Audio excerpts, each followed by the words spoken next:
Alright, next door. Now here's a fun one. I'll have to look up when I actually did this paint work.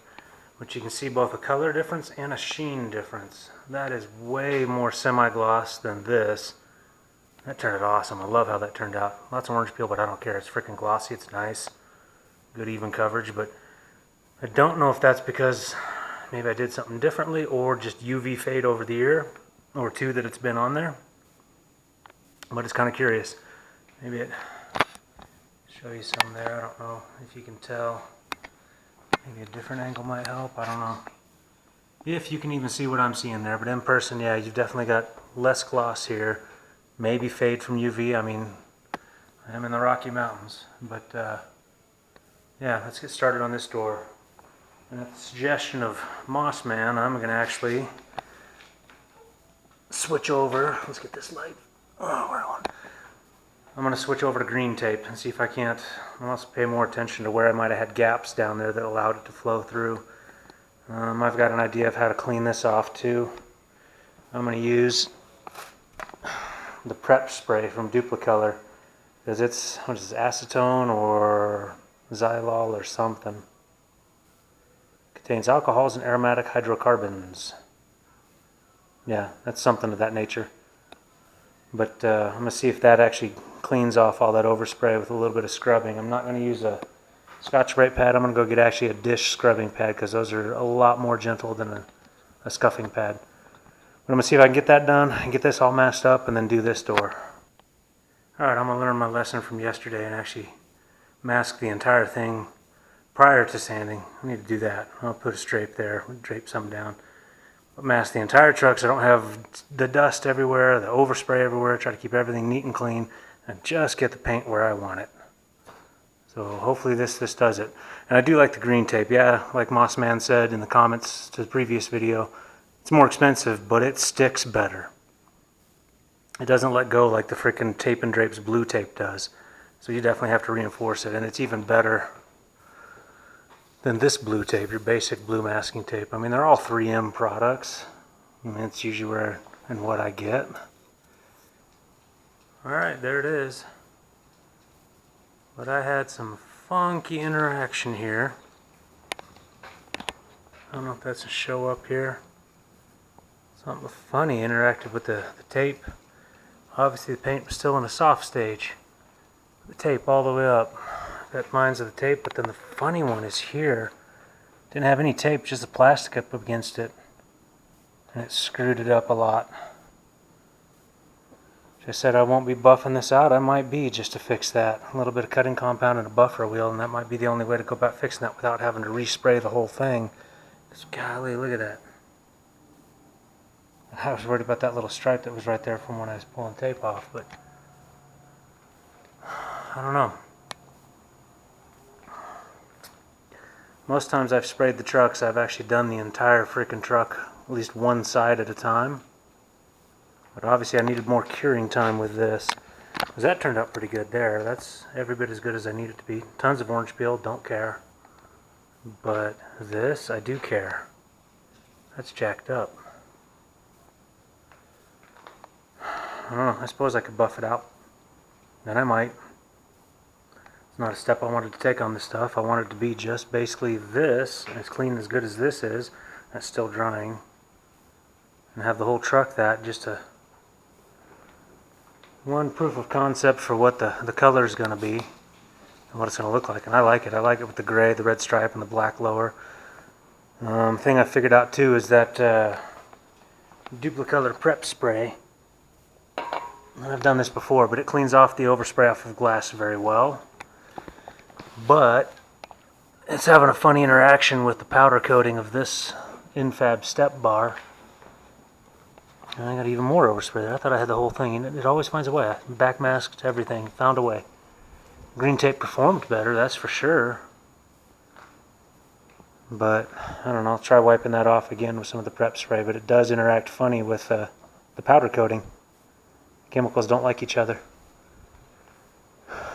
But yeah, I'll keep going. Some days you're the statue, and some days you're the pigeon. This crap makes me feel like I'm the statue. how well that shows up. The tape lines and all that kind of stuff. What I can figure is this damage to this painted panel and some of the imperfections in this one. This one's not bad, but it all has to do with temperature. It's all about the temperature. And yeah, definitely this time of year, I'm definitely in the lower range of the temperature. You look on the back of a Rustoleum cam, and it'll tell you in between 50 and 90 degrees is the ideal temperature. It'll also tell you that when you're at the lower range of that temperature, it will take longer to cure, which is obviously the case here. You know, I had basically done this masking the day after, so 24 hours after I did this panel. And in the summertime, when it's 90 degrees or more, that would not have been a problem. The other thing I'm thinking that happened where all the damage here to the plastic is that as I'm working in an enclosed garage in an attempt to let the sun heat that up and heat this garage, it's a nice temperature in here right now, probably about 70 degrees. Perfectly fine for painting. But I think the cloud of all the solvents and stuff coming out of the can I was painting with worked their way behind here and then messed up this as it was curing and got the imprintation of the plastic. So that's what I think happened. The question is, how do I fix it? I'm going to attempt something here that I haven't really ever done. Well, except when I did the 93 Suburban, I picked this body line. And you can see that in my other trucks overview video I did probably when I started doing videos. But I went from this line down with Rustoleum tan bed liner, from that line down, and that I did the entire truck, all sides, everything, all at once on one day, because it's bed liner, and bed liner is way more forgiving than paint that's supposed to come out glossy. That's the last time I tried an entire panel at once. So this will be new territory for me, trying to make sure that this actually works. So I'm going to work with the sander. I'm going to sand out these imperfections with some 320 grit, see if I can't get this smooth enough again. And that's fine too, because I had that whole blurb up there. If I can get this smooth enough that I can paint it, this should only need one coat. I may hit this whole panel with 320 again too. It'll need one coat because there's some funkiness up here on this one. I don't know if you can see that. Maybe down from this angle. Figure if I can get the light in it. But then 120, 120, probably 320 for all this stuff that's already gray. This is flexi dip, so that's going to get totally maxed off and done. You can see the masking tape pulled the tape up on this, and that right there shows you how weak the bond is between factory paint and the factory primer. So yeah, definitely sand all that, feather it out nice and neat. You know, mask off this grill. I've got a new grill on the way. This one's gone. And the reason a new grill and not just repaint this, you see where the white comes through. That's what happens when you use duplicolor color matching. I tried to color match to this, but that duplicolor paint is crap. It just does not do its job. It does not work well like you might want it to. My only concern with this still being on is getting in behind here. Almost makes me want to remove this grill, but the pain is this light bar. But I do want to get this new grill, a new grill installed, the one I've got on order. And so I may end up masking just on this edge and then scuffing up in there once I've got the grill off and paint that gray on both sides of the truck, because I'll be painting the new grill gray as well. Installing my inserts and my black badge, but yeah. If I had that stuff here today, I'd do it today. Maybe it'll come tomorrow, day after, who knows. Because I still got to do the other side. And here's the thing I'm looking at with temperatures. Today's marginal at best. Starting tomorrow will be up around 60 or so for the next 2 or 3 days, and then the temperatures take a dive again. So that's the window of opportunity I have to get this done before winter comes. And I'd like to have it done. Have my truck finally be the gray, red stripe, and black that I want it. And none of this white stuff in the middle. Alright, so it's masked up. I'm masking up the whole truck. And I'm into new territory for me. I'm doing the entire freaking side of the truck. Now, my problem is with the step bars. I took this line of plastic and drew it down behind the bars, put another line on top of the bars. Hopefully that keeps overspray off of the step bars. The mirror I've wrapped. Alright, primed all the stuff that was white, plus anywhere that actually had metal burned through. Now it's going to get back to... I missed on the gas cap. Whoops.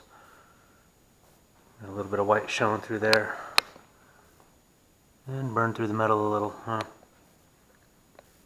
Well, I don't know if I should be impatient or if I should just go ahead and prime that. Anyway, which way I'm going to get to the colors. This is kind of funky here. That little burn through. That's probably going to stay there. I don't have too much time to play around with this because I got to get to the other side tomorrow. It's tomorrow and the day after, the last really warm days in the forecast. But yeah, I'm going to start painting this. And then tomorrow I'll do the other side and then probably post a video when the whole thing's done. But from here on out, I think I'm just going to work through. You've seen kind of how I do it and what I'm doing. Those blemishes I've got, I'm not going to worry about them too much because of what I plan on doing with this truck in the spring, summer, whenever I get to it. But stay tuned till then. As far as this truck goes, as far as the coatings and paint go. But yeah, let's get to it. Alright, I think this is where I'm going to call this video done. Make this part 2. Part 3 is just going to be the reveal, I guess, because I still got to do the other side. But this is how this side's done, and it's far from perfect. But again, I think my issues are temperature. That's why I have this space heater going all night, keeping the temperature from dropping too badly tonight. While this cures, I'm sure it's still tacky to the touch. I'm not about to touch it and find out. But I had no overspray problems on that. All of that's just stuff from when I was sanding and washing it down. But yeah, what I did by tucking plastic behind and in front of that bar kept it from getting any overspray. I only had runs over here. I have one here and one here. Let's see any other runs. This panel actually turned out pretty freaking good. A lot of these imperfections I could probably buff out. I might. I don't know. I don't know if I want to go to that kind of trouble for something I plan on redoing in the spring with something totally different, but yeah. Keep my shadow out of the way so you guys can see it. Well, yeah, that's Rattle Ken. Obviously, I'd have a lot better performance. You saw how that panel went the first time around.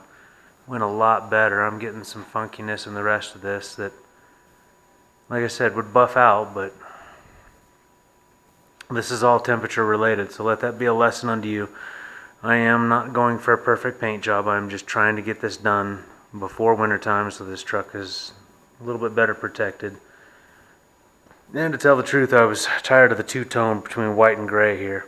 This is really the color scheme I'm looking for this truck long term. Gray with a red stripe and black down below. But yeah, if you watched all this, hope it did you some good. Hope you learned a few things. You know, primarily of which would be don't paint your stuff in the fall, paint it in the summer. Unless you live in Arizona or Louisiana or something, I'm sure they can still paint down there. But yeah, this is it. Stay tuned for part 3. If you come this far, thanks for watching. We'll catch you in the next one.